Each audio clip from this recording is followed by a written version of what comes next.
अस्सलाम वालेकुम। Weekend show with doctor सनिया बशीर के साथ एक बार फिर हम एक बहुत ही इंटरेस्टिंग टॉपिक के साथ आपके सामने हाजिर हैं। जैसे कि हम पीछे बहुत सारे अपने टॉपिक्स को डिस्कस करते हुए आए हैं, जिसमें आप लोग बहुत ज़्यादा मुझे अप्रिशिएट भी किया है, मुझे फीडबैक्स भी मिले हैं बहुत ज़्यादा। उन तमाम चीज़ों के लिए मैं आपकी बहुत ज़्यादा शुक्रगुजार हूँ। लेकिन एक चीज़ के लिए मैं आप लोगों का तहे दिल से शुक्रगुजार हूँ कि आप लोग जो सजेशंस मुझे देते हैं, उससे मुझे बहुत ज़्यादा हेल्प मिलती है कि मैं आप लोगों के लिए नेक्स्ट प्रोग्राम्स किन चीज़ों पर लेकर आऊँ, जिसको मेरे पेशेंट्स, मेरे फॉलोवर्स देखना चाहते हैं और अपने लिए आसानी चाहते हैं। जैसे कि आप सबको पता है और आप इस चीज़ का शिद्दत से इंतज़ार कर रहे हैं, और वो है आज का टॉपिक डायबिटीज़ न्यूरोपैथी। अपना टॉपिक शुरू करने से पहले मैं दुनिया में, पूरी दुनिया में मुझे जहाँ-जहाँ देखा जा रहा है, जहाँ-जहाँ सुना जा रहा है, सबको एक रिक्वेस्ट करना चाहूँगी कि मेरी तमाम पिछली वीडियोस को ज़रूर देखें, और अगर आप उसे फॉलो कर रहे हैं तो वेरी गुड, लेकिन अगर आपने अभी तक नहीं देखी है तो उसे देखें, क्योंकि हमने इस प्रोग्राम में जो हमने वीकेंड शो शुरू किया है उसमें हम बिल्कुल बेसिक से स्टार्ट किया है हमने। और मैं चाहती हूँ कि हम यहाँ तक पहुँचने तक जो भी मुझे फॉलो कर रहे हैं और जो अभी मुझे देख रहे हैं, वो पिछली वीडियोस को ज़रूर देखें और फिर हमें ये वाले हमारे लेटेस्ट सेशंस ज्वाइन करें। जैसे कि आप सबको पता है कि आज हमारा जो एक टॉपिक है वो है डायबिटीज न्यूरोपैथी। डायबिटीज न्यूरोपैथी जो है वो, उसके लिए भी मैंने एक छोटी सी आप लोगों के लिए प्रेजेंटेशन तैयार की है, क्योंकि वो लोग जो उर्दू नहीं समझ पाते हैं, वो चाहते हैं कि वो तमाम अल्फाज जो मैं बोल रही हूँ उसको एक रिटन फॉर्म में या इंग्लिश में करके उनके लिए प्रेजेंट किया जाए। तो मेरे लिए डुअल तो बहुत पॉसिबल नहीं है, इसलिए हमने प्रेजेंटेशन तैयार की है डायबिटीज न्यूरोपैथी की। अच्छा जी, इस टॉपिक को शुरू करने से पहले मैं आपको हमेशा एक बात जो कहती हूँ कि एक डायबिटीज का पेशेंट जब डायग्नोस होता है, ठीक है, और उसके बाद एक लॉन्ग पैसेज वे से वो गुजरता है, और हम हमेशा एक ही बात कहते हैं कि आप अपनी शुगर कंट्रोल करें। जैसे कि आप सबको पता है कि शुगर कंट्रोल करना is one of the key, कि जो आपको प्रिवेंट करता है आपकी डायबिटीज से रिलेटेड तमाम कॉम्प्लिकेशन से। जैसे कि आप सब लोग पिछले प्रोग्राम्स में देख चुके हैं किस तरीके से डायबिटीज आईज को डैमेज करती है, किस तरह डायबिटीज जो है वो डेंटल प्रॉब्लम्स लेकर आती है। इसी तरीके से डायबिटीज जो है वो आपके जिस्म में मौजूद जो आपकी नसें हैं, जब उनको मुतासर करती हैं, तो इस चीज को कहते हैं डायबिटीज न्यूरोपैथी। तो लेट्स सी, हम अपना एक प्रेजेंटेशन देखते हैं कि जो हमारे पास मैंने आपके लिए बनाई है।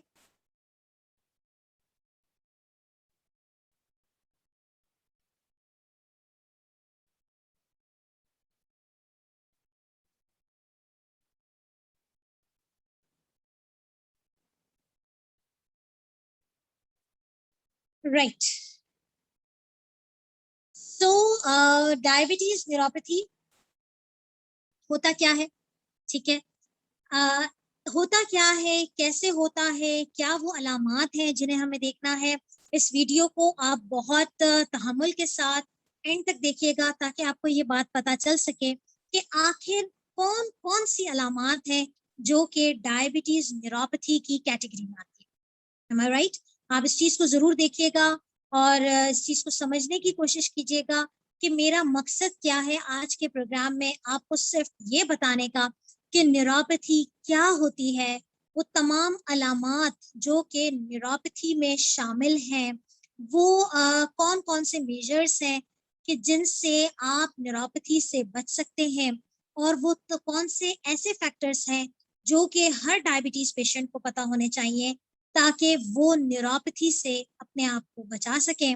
और फिर एट द एंड मैं आपको ये बताऊंगी कि आखिर अगर इनमें से कोई भी अलामत आपके पास मौजूद है, तो इसका इलाज किस तरीके से मुमकिन है। So let's start. जैसे कि डायबिटीज न्यूरोपैथी आप यहाँ देख सकते हैं कि हमने लिखा है nerve damage cause by uncontrolled high sugar levels. अच्छा, ये बात हमेशा याद रखिएगा कि डायबिटीज उसी सूरत में कॉम्प्लिकेशंस क्रिएट करती है कि जबकि वो एक लंबे अरसे तक अनकंट्रोल्ड रहे। यानी कि अनकंट्रोल से क्या मुराद है, ये मैं बताना जरूर समझती हूँ कि आपको जो हमने टारगेट्स दिखाए हुए हैं, अगर आप डायबिटीज टेलीकेयर के ऑफिशियल पेज को, ग्रुप को फॉलो करते हैं, तो आप ये बात बखूबी जानते हैं कि एक डायबिटीज पेशेंट के लिए शुगर का जो कुछ टारगेट्स होते हैं जो उन्हें अचीव करने होते हैं, अगर आपके वो टारगेट्स अचीव नहीं हुए और आप मुसलसल उनके हाई जोन में जा रहे हैं, आपका HbA1c बिल्कुल हाई रेंज में जा रहा है, इसका मतलब यह है कि आपकी शुगर्स कंट्रोल नहीं है। ठीक है, एक तो ये बात हो गई। अगर ये शुगर अनकंट्रोल रहती है तो एक वक्त आता है कि आपके जिस्म में मौजूद जो नसें हैं वो मुतासिर होना शुरू होती हैं, वो डैमेज होना शुरू होती है, आहिस्ता आहिस्ता वो कॉम्प्लिकेशंस क्रिएट करना शुरू होती है। एक बात मैं जो यहाँ बहुत ही जरूरी समझती हूँ आप सब लोगों को बताना, कि हमारे वो बहन भाई, वो मरीज जो कि इस बात को नहीं जानते हैं कि आखिर ये नसें क्या होती हैं और क्यों ये मतलब ये तमाम चीजें हमें हो रही होती हैं। तो देखें, ये बात अगर आप जान जाएंगे तो मैं समझती हूँ कि एक मरीज बहुत बेहतर तरीके से अपनी जिंदगी गुजार सकता है। एक तो ये कि वो अपने डॉक्टर के साथ कनेक्ट रहे, अपने डॉक्टर के साथ डिस्कस करे, लेकिन वो उसी सूरत डिस्कस करेगा कि जब उसे खुद मालूम होगा कि एक्चुअली मुझे क्या हो रहा है। ठीक है, ये बात हम बारहा बताते हैं कि टेलीमेडिसिन पोर्टल जो डायबिटीज टेलीकेयर आपके लिए ला रहा है, उसका मकसद सिर्फ और सिर्फ यही है कि आप अपनी वो छोटी छोटी बातें जो आपको परेशान कर देती हैं ज्याबितीज के होते हुए, उनके लिए उनके मसाइल का हल जाने, ताकि आपकी ज्याबितीज कंट्रोल में रह सके। So come back to the topic कि नसें एक्चुअली हमारे जिस्म में करती क्या है। जैसे कि हम सबको पता है कि अब जैसे मैंने ये उंगली है, ये टच की है, I feel it my self कि मैंने एक उंगली दूसरी उंगली को टच किया है। ठीक है, इसी तरीके से हमारे हाथों पे कोई गर्म या ठंडे का महसूस होना, ठीक है, आपको पता चलता है, आपको फील होता है। इसी तरीके से अगर कोई हाथ आपका किसी चीज के नीचे दबा दिया जाए, आप फील करते हैं प्रेशर। इसी तरीके से आप कोई वाइब्रेटर लेते हैं और वो अपने हाथ पे रखते हैं, वो आप महसूस करते हैं। ये तमाम चीजें क्या होती हैं कि हमारे जिस्म के अंदर, याद रखिएगा, हमारे जिस्म के अंदर सर से लेकर पांव तक नसों का एक जाल बिछा हुआ है। वो नसें क्या है एक्चुअली, वो एक ब्रांचेस के तौर पे पूरे जिस्म में फैली हुई हैं, जो हमारे जिस्म से सिग्नल्स कैरी करती हैं, इंफॉर्मेशन लेती हैं, जो भी महसूस होता है, और वो उसका जो हेड ऑफिस है, वो ब्रेन है, वहां तक लेके जाती है। बहुत जरूरी है ये बेसिक बात को समझना, क्योंकि जब एक ज्याबितीज का मरीज इन अलामात का शिकार होता है तो उनको जब ये नॉलेज होगी तो मेरे ख्याल में उनको अपना इलाज करने में और अपने इलाज को समझने में कि उनको ये इलाज क्यों शुरू किया गया है, बहुत ज्यादा हेल्प मिलती है। लेकिन जब एक पेशेंट को पता ही नहीं होता कि आखिर उसे वो दवा क्यों दी जा रही है और किस तरीके से वो काम करेगी, तो वो क्या करता है, 4 दिन खा के छोड़ देता है और कहता है कि हाँ मुझे दी गई थी ये दवा, मैंने तो छोड़ दी, चार डॉक्टर ने बताया नहीं था, या डॉक्टर ने बताया भी होगा तो क्या होता है कि जो एक दवा को लंबे अरसे तक इस्तेमाल करने की एक जो मिथ है हमारे यहाँ कि नहीं, इस दवा को इस्तेमाल करना लंबे अरसे तक, चूंकि उन्हें अवेयरनेस नहीं होती कि एक्चुअली ये दवा जिस्म में जाके क्या काम कर रही है। तो जरूरी है कि पहले आप कॉन्सेप्ट समझें कि जिस्म में नसों का जाल बिछा हुआ है। कुछ नसें हमारे बाहर से आने वाले जो हसासियत होती है उससे नोट करती है, जैसे कि मैंने आपको बताया, टच है, पेन है, प्रेशर है, वाइब्रेशन है, टेम्परेचर है, इन तमाम चीजों को महसूस करती है और ब्रेन को बताती है कि ये चीज महसूस हुई है और हम वो चीज फील करते हैं। ठीक है, दूसरी चीज होती है वो तमाम हमारे जिस्म के फंक्शंस, वो तमाम काम जो हमारे कंट्रोल में नहीं है। अब जैसे कि जो टच हो गया, पेन हो गया, प्रेशर हो गया, ये तो हमारे कंट्रोल में होता है, लेकिन हमारे जिस्म के जो खुदकार निजाम है वो हमारे कंट्रोल में नहीं, जिसे हम अपनी मेडिकल लैंग्वेज में कहते हैं कि ऑटोनॉमिक फंक्शन होता है। और उसके लिए पूरा एक हमारा नसों का पूरा अल्लाह ताला ने निजाम बनाया है कि उन नसों के जरिए वो कंट्रोल होता है।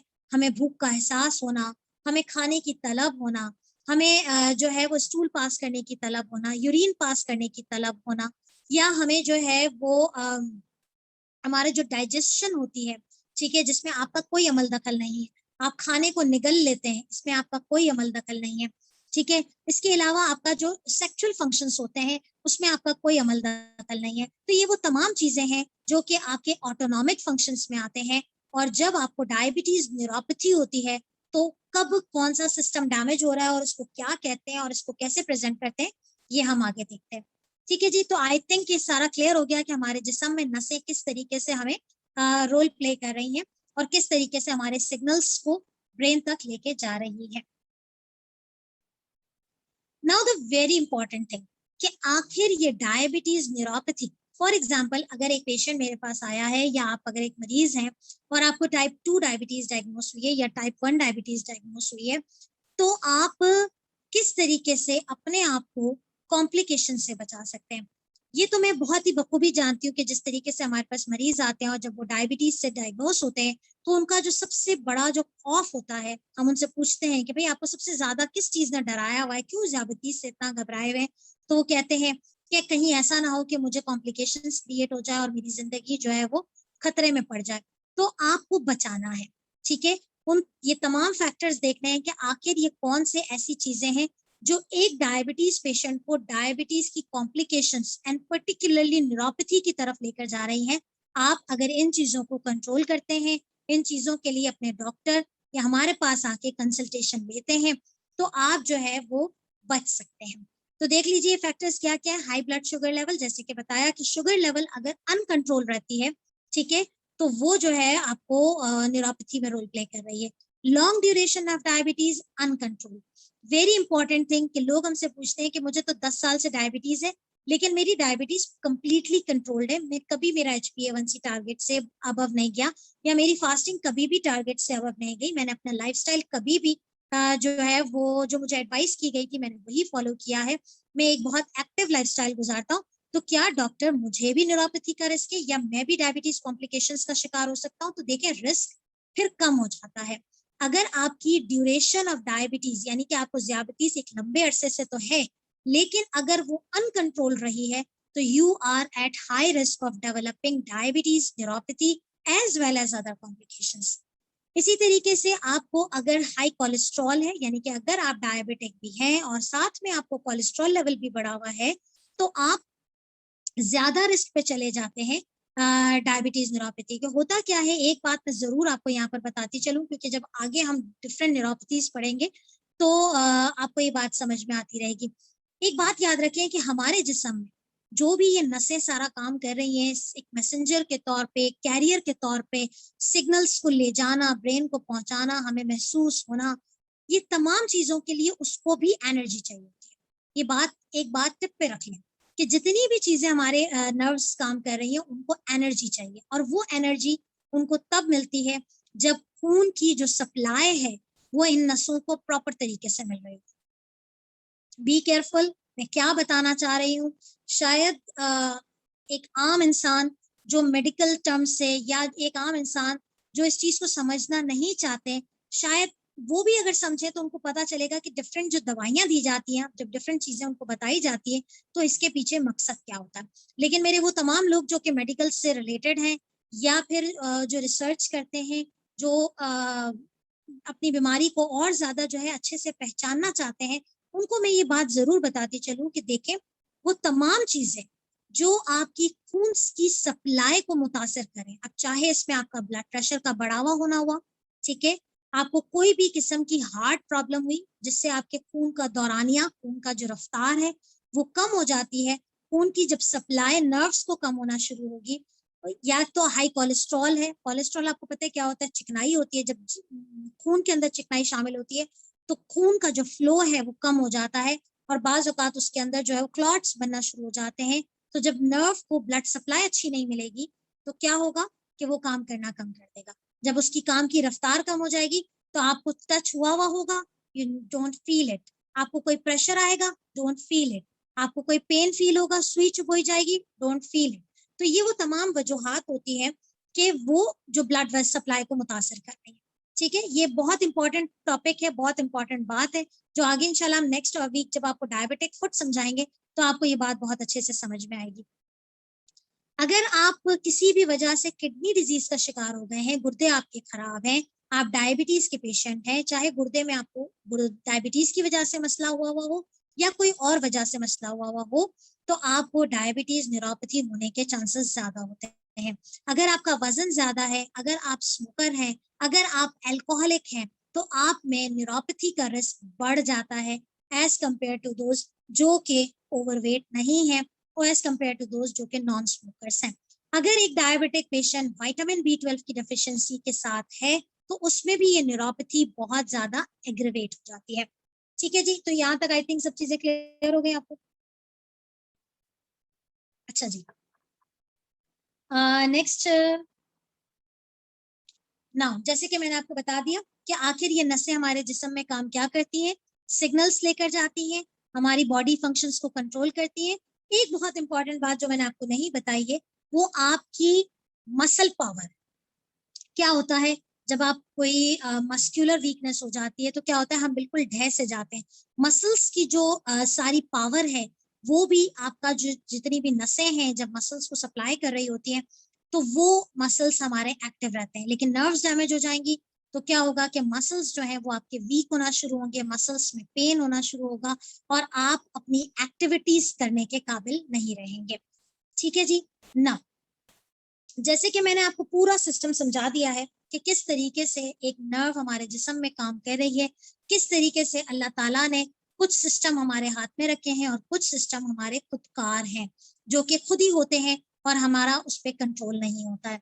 तो वो नर्व्स जो हमारी सारी एक्सटर्नल सोर्स को के सिग्नल्स को लेकर जा रही है, अगर वो डैमेज हो जाए तो उस किस्म की टाइप को कहते हैं peripheral neuropathy. The very very common type of neuropathy जो एक ज़ियाबतीस के मरीज को पता होना चाहिए कि अगर उसकी पाँव से पाँव में कोई तकलीफ शुरू हुई है, पाँव में दर्द शुरू हुआ है, पाँव में सुनपना हुआ है, पाँव में सुइयां चुभ रही हैं, पाँव के तलवे जल रहे हैं, ये वो तमाम चीजें हैं that is showing the beginning science of neuropathy. आप समझ जाएं, आप अलर्ट हो जाएं कि आपको न्यूरोपैथी शुरू होने वाली है या शुरू हो गई है। नाउ अब आपने करना क्या है? ठीक है, करना क्या है बाद में बताएंगे, पहले समझने की कोशिश करें कि एक तो बात हमने ये कर ली कि वो तमाम फैक्टर्स जो कि एक डायबिटीज पेशेंट को ध्यान रखने हैं कॉम्प्लिकेशन से बचने के लिए, वो हमने देख लिए। नेक्स्ट हमारे पास है कि आखिर पेरिफेरल न्यूरोपैथी क्या होती है। तो वो न्यूरोपैथी जो कि पाँव से शुरू होकर ऊपर की तरफ जाती है, बिल्कुल उस तरीके से कि जैसे आप एक स्टॉकिंग चढ़ा रहे हैं। स्टॉकिंग्स पता है क्या होती है? जैसे हम टाइट्स होते हैं, बाजू का जैसे मोजे होते हैं, तो वो हम चढ़ाते हैं तो कैसे चढ़ाते हैं? पहले पाँव के तलवे जो होते हैं, सोल होता है हमारा, वो होता है, फिर उसके बाद टांगे होती हैं, उसके बाद थाइज होते हैं। तो जिस तरीके से वो चढ़ाते हैं बिल्कुल उसी तरीके से पेरिफेरल न्यूरोपैथी के सिम्टम्स आते हैं। जैसे कि अगर आप इस पिक्चर में देख सकें, तो अगर आपके सिर्फ पाँव इन्वॉल्व है तो ये माइल्ड किस्म की न्यूरोपैथी है। अगर आपकी ये टांगे भी इन्वॉल्व हो रही हैं तो ये मॉडरेट किस्म की न्यूरोपैथी है पेरिफेरल वाली, और ये सिवियर किस्म की है। जैसे कि मैंने ये यहाँ मेंशन किए हुए तमाम सिम्टम्स के ये मरीज हमारे पास न्यूरोपैथी की आइडेंटिफिकेशन के लिए कि या तो वो बहुत ही ज्यादा पाँव के तलवों में दर्द की शिकायत कर रहे हैं, या टांगों में दर्द की शिकायत कर रहे हैं, या फिर वो सुनपना, पाँव में सुइयां चुभना, अगेन रिपीट कर रही हूँ, टेम्परेचर का एहसास ना होना। ठीक है, इसके अलावा जो है बाज़ औक़ात क्या होता है, एक बहुत इंपॉर्टेंट बात जो मैं यहाँ पर बताना चाहती हूँ कि अगर आप में से कोई भी ज़ियाबतीस का मरीज है, और मतलब ज़ियाबतीस के जो अनकंट्रोल पेशेंट्स हैं, और अगर उनको पाँव में के तलवों में जलन होती है, या पाँव में कोई भी कंप्लेन की मतलब नमनेस हो रही है या सुइयां चुभ रही हैं, तो अक्सर हमारे मरीज क्या करते हैं कि पाँव जो है वो पानी का एक टब लेते हैं या बाल्टी लेते हैं, तो उसमें क्या होता है कि वो पाँव डाल के बैठ जाते हैं। या मेरे वो फॉलोअर्स जो अपने पेरेंट्स को टेक केयर कर रहे हैं, लुक आफ्टर कर रहे हैं अपने ग्रैंड पेरेंट्स को, तो वो क्या करते हैं कि पानी का टब बना के दे देते हैं कि आज पाँव में दर्द की शिकायत है, तो हम क्या कर रहे हैं कि पाँव हम मसाज हमारी इस तरीके से हो जाती है कि हम नीम गर्म पानी में पाँव को डिप करवा के बिठा देते हैं। That is the best exercise, मना नहीं है, लेकिन मसला ये है कि एक डायबिटीज न्यूरोपैथी का पेशेंट उस पानी के टेम्परेचर को असेस नहीं कर सकता। तो मेरी रिक्वेस्ट है उन तमाम लोगों से जो ये एक्टिविटी करते हैं, पहले टेम्परेचर को चेक कर लिया जाए। मरीज में अगर ये मरीज पे रिलाय ना किया जाए, क्योंकि उसे वो फील नहीं होगा। अगर उसे न्यूरोपैथी है तो वो नहीं बता पाएगा या वो नहीं पहचान पाएगा कि आखिर गर्म है या नहीं है। ऐसी सूरत हाल में होता यह है कि जब अगर वो बहुत ज्यादा गर्म पानी जो कि जला देने वाला है, और आपका जो भी केयर गिवर है एक डायबिटीज पेशेंट का, उसने दे दिया, टब रख के चला गया कि भाई आप इसमें पाँव डाल के बैठ जाइएगा, मैं आधे घंटे में आ रहा हूँ, मरीज को पता नहीं चलता कि वो पानी ज्यादा गर्म था, और मरीज के पाँव में छाले बनना शुरू हो जाते हैं। वही छाले आहिस्ता आहिस्ता फिर एक जख्म की सूरत इख्तियार कर लेते हैं। और चूंकि ये बात हम सब जानते हैं और आप लोग भी जानते हैं कि एक ज़ियाबतीस के मरीज में जो सबसे बड़ी जो कंप्लेन होती है, वो जख्म का देर से भरना होता है। जब जख्म भरेगा नहीं तो फिर क्या होता है कि वो बहुत ज्यादा इन्फेक्टेड होता चला जाता है, और चूंकि वो जख्म को दर्द नहीं करेगा न्यूरोपैथी के पेशेंट में, तो वो ज्यादा उसे सीरियस नहीं लेता। हमारे यहाँ ये अलमिया है कि हम सीरियस उसी चीज को लेते हैं, या तो वो तकलीफ कर रही हो या वो दर्द कर रही हो। तो क्या होता है कि उसे बहुत बड़ा जख्म होने के बावजूद भी वो तकलीफ में नहीं होता है, इसलिए वो इस चीज को सीरियसली नहीं ले रहा होता। तो बराहे मेहरबानी इंशाल्लाह जो नेक्स्ट वीक में आपको डायबिटिक फुट के बारे में इंशाल्लाह बताऊंगी, लेकिन चूंकि यहाँ ये बात आई है और मैं ये जरूरी समझती हूँ, मैं बार बार ये बात बताना जरूरी समझती हूँ कि आपका जो भी पेशेंट है, अगर आप खुद भी हैं, तो कोशिश करें कि टेम्परेचर के लिए खास तौर पे आप अपने साथ जो भी आपके अटेंडेंट हैं या फैमिली में मेंबर हैं, उनको पहले टेम्परेचर चेक करवा लें, ताकि ये वाली कॉम्प्लिकेशंस आपको फेस ना करना पड़े। ठीक है जी, तो ये बहुत इंपॉर्टेंट चीजें होती हैं जो कि न्यूरोपैथी के सिम्टम्स में शामिल है। अच्छा जी, नेक्स्ट हमारे पास है ऑटोनॉमिक न्यूरोपैथी। जैसे कि मैंने आपको बताया कि वो खुदकार निजाम जो हमारे कंट्रोल में नहीं है, अगर उस सिस्टम का डैमेज हो जाए, यानी कि उनको सप्लाई करने वाली, यानी कि आपका डाइजेस्टिव सिस्टम आ गया, आपके स्वेट ग्लैंड को का सिस्टम आ गया, ठीक है, इसके अलावा आपके सेक्सुअल ऑर्गन्स का सिस्टम आ गया, सारा आपका ब्लैडर का सिस्टम आ गया, आपका स्टूल पास करने का सिस्टम आ गया, आपका कार्डियोवेस्कुलर यानी कि जो आपके दिल की धड़कन है, ब्लड प्रेशर है, उसको कंट्रोल करने का सिस्टम आ गया, या आपकी शुगर जब कम होती है उसको पहचानने का जो सिस्टम होता है वो डैमेज हो जाता है, तो उसको कहते हैं ऑटोनॉमिक न्यूरोपैथी।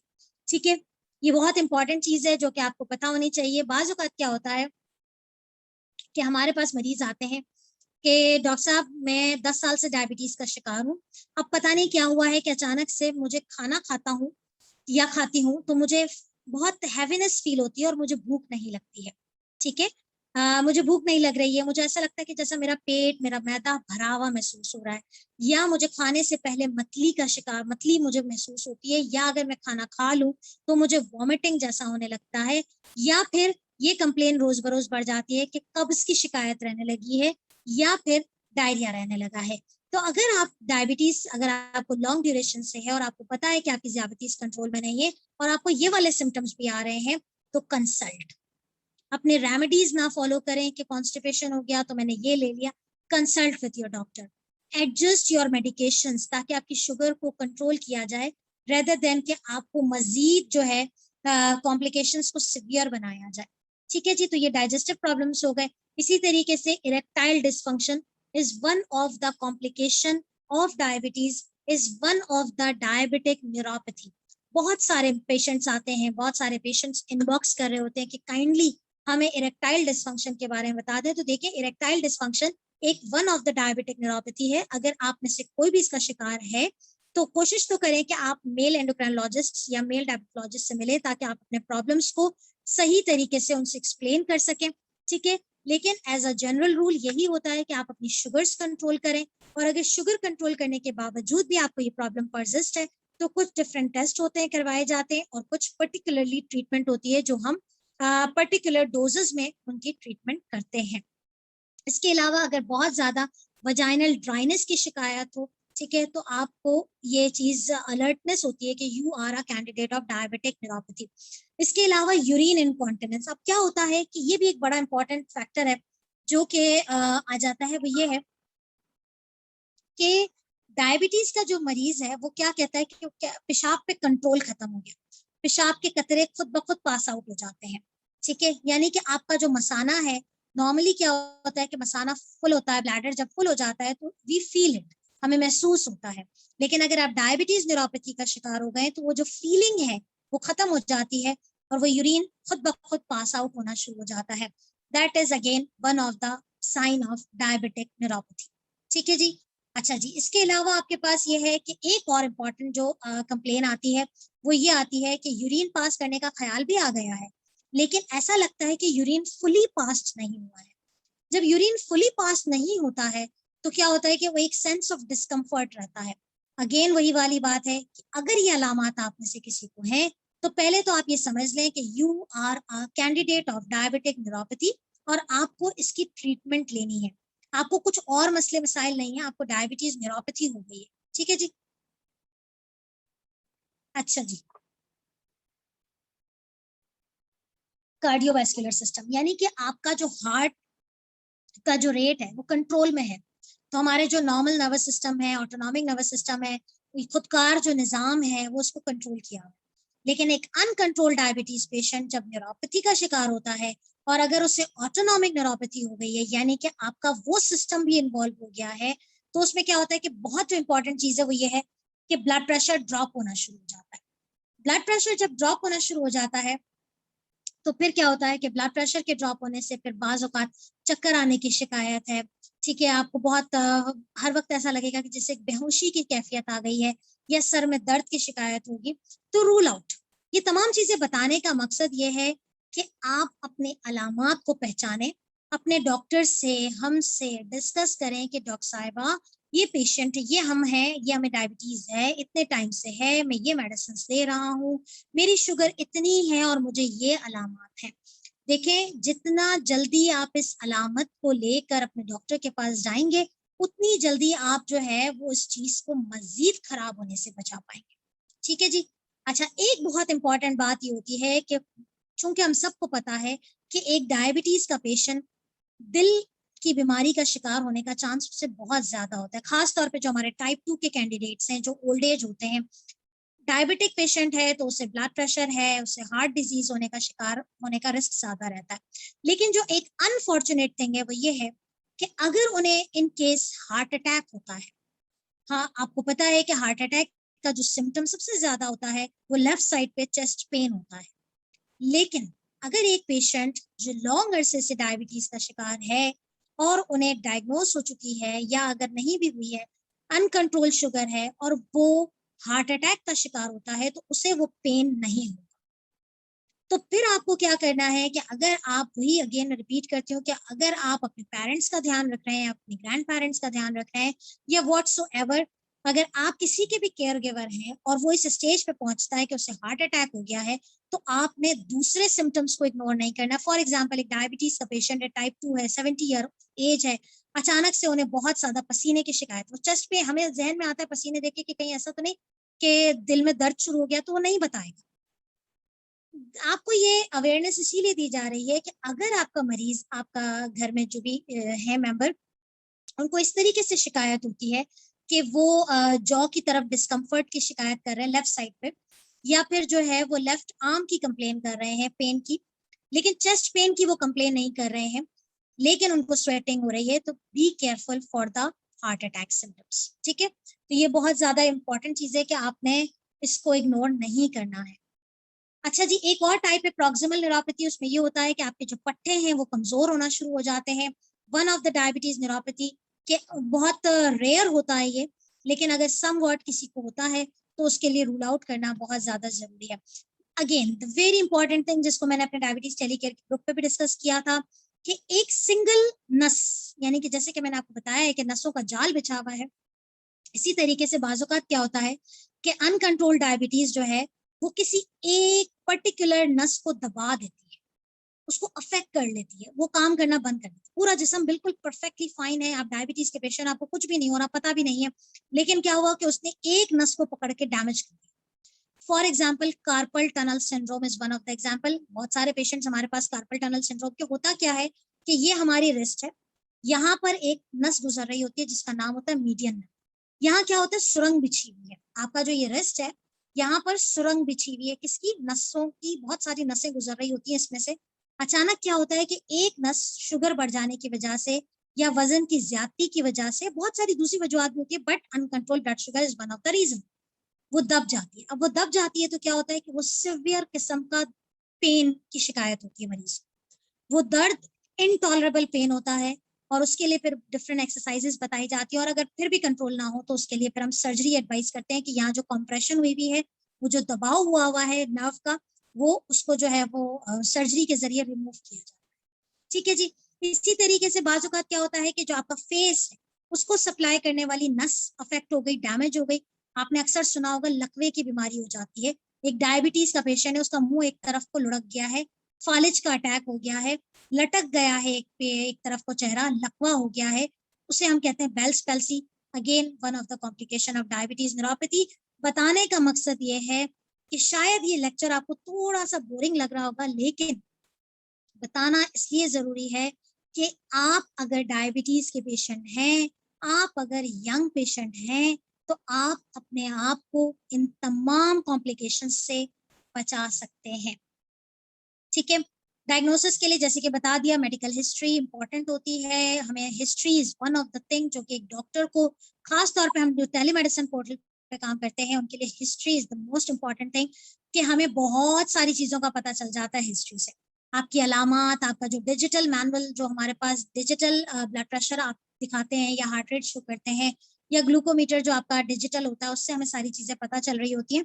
तो that is the very very important thing कि जो हम डायग्नोसिस में रोल प्ले करते हैं ना।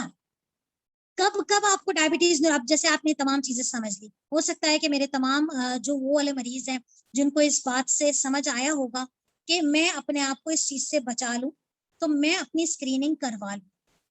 हर टाइप 2 पेशेंट के लिए ये जरूरी है कि अगर आपके डॉक्टर ने या आप हमारे पास आए हैं, डायबिटीज न्यूरोपैथी के लिए असेसमेंट नहीं हुई है, तो जरूरी है कि आप अपने डॉक्टर से इस चीज को डिस्कस करें कि हाँ, आपको जो है प्रॉपर तरीके से चेक किया जाए, या आपसे वो तमाम सवालात जो कि होते हैं स्क्रीनिंग के, वैसे तो तमाम डॉक्टर्स ये करते हैं और हम भी ये करते हैं कि टाइप 2 के पेशेंट से जितने भी सिम्टम्स मैंने आपको बताए हैं उनके बारे में हम सवालात करते हैं।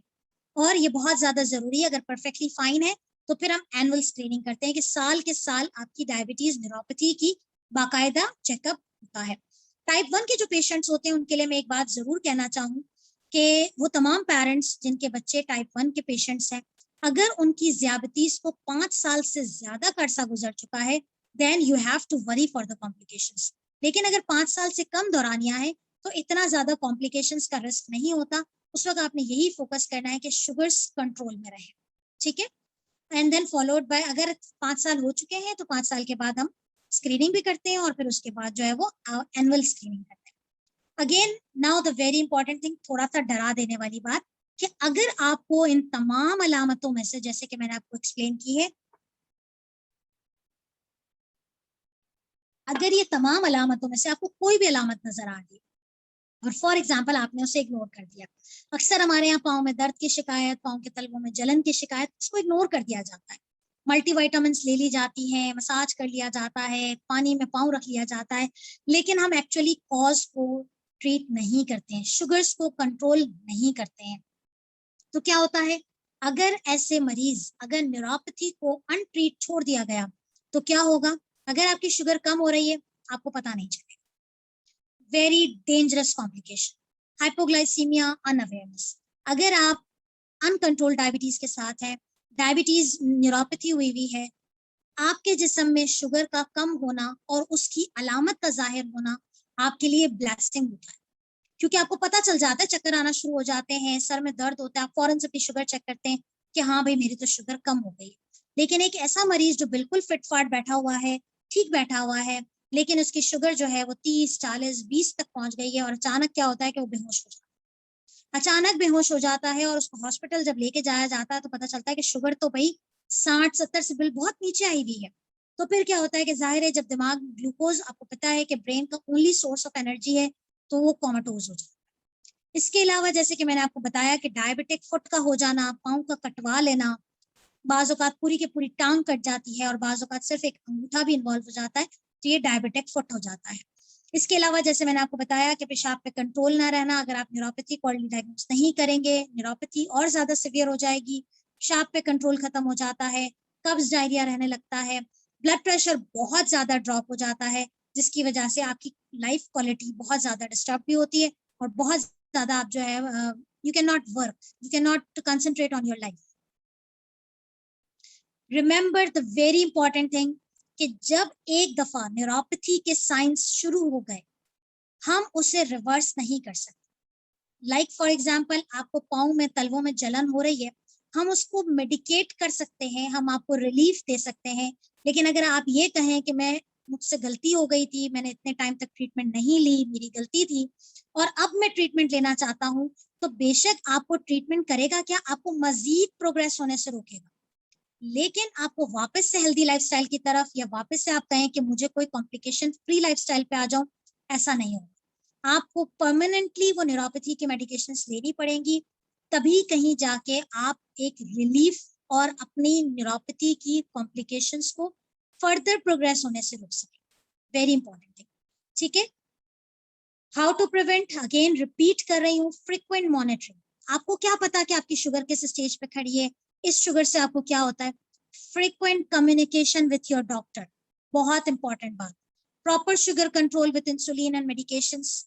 अपनी खुराक को एतदाल में रखें, वर्जिश करें, स्मोकिंग को छोड़ दें, वजन कंट्रोल में रखें, नहीं होगी कोई कॉम्प्लिकेशन, इंशाल्लाह ताला कोई कॉम्प्लिकेशन नहीं होगी।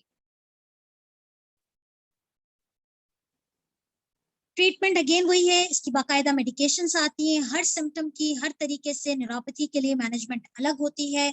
Sugar control is always the key, and foot care for the prevention of diabetic foot. तो यहाँ पर मैं अपनी वीडियो को का इख्तिताम भी करती हूँ, और ये बात आपको बार बार बताना चाहती हूँ कि डायबिटीज टेलीकेयर एक ऐसा प्लेटफॉर्म है टेलीमेडिसिन पोर्टल का, जो आपकी बदलती हुई शुगर की जो चेंजेस आती हैं उसके लिए आपको 3 महीने अपने डॉक्टर से अपॉइंटमेंट का वेट नहीं करना पड़ेगा कि आपका जो विजिट है वो डॉक्टर के पास जो है वो 3 महीने बाद है और आप उन्हें बताएंगे। ऐसा नहीं है। टेलीमेडिसिन पोर्टल होता इसलिए है कि आप frequent communication with your doctor possible बनाएं, और जरा सा भी जो आपको चेंजेस फील हो रही हैं अपनी तबीयत में, अपनी सेहत में, आप उसके लिए फौरन से पेशतर डिस्कस कर सकें। बहुत फ्लेक्सिबल टाइमिंग्स के साथ हम जो है वो कंसल्ट करते हैं, और मैं तमाम लोगों से रिक्वेस्ट करूंगी कि डायबिटीज टेलीकेयर के प्लेटफॉर्म को ज्वाइन करें। और इन तमाम चीज़ों के साथ कि जो आज मैंने आपको लेक्चर दिया है, उम्मीद करती हूँ कि आपको इसमें से कुछ थोड़ा बहुत फ़ायदा होगा। अपना फीडबैक ज़रूर दीजिएगा। सितंबर का महीना हमने कम्प्लीटली डायबिटीज़ न्यूरोपैथी को डेडिकेट किया है, ताकि आपको तमाम, चाहे वो कार्डियक प्रॉब्लम्स आ जाएं, चाहे वो गैस्ट्रिक प्रॉब्लम्स आ जाएं, चाहे वो आपको डायबिटिक फुट के हवाले से हमने कोई गाइड करनी है, तो हम इंशाल्लाह ताला वीकली बेसिस पे ये सेशंस लेकर आते रहेंगे। उम्मीद करती हूँ कि अपना और अपने घर वालों का बहुत ज़्यादा ख्याल रखेंगे। हमारी वीडियो को लाइक और सब्सक्राइब करना मत भूलिएगा, और नेक्स्ट सैटरडे इंशाल्लाह ताला एक और डायबिटिक न्यूरोपैथी के टाइप से हम डिस्कस करेंगे आपके साथ। और उम्मीद करती हूँ कि आप मुझे फीडबैक ज़रूर देंगे। अपने तमाम सवालात कमेंट्स में ज़रूर पूछिए, उसका जवाब मैं इंशाल्लाह ताला आपको कमेंट्स में दे दूंगी। अपना बहुत ख्याल रखिएगा। अल्लाह हाफिज़।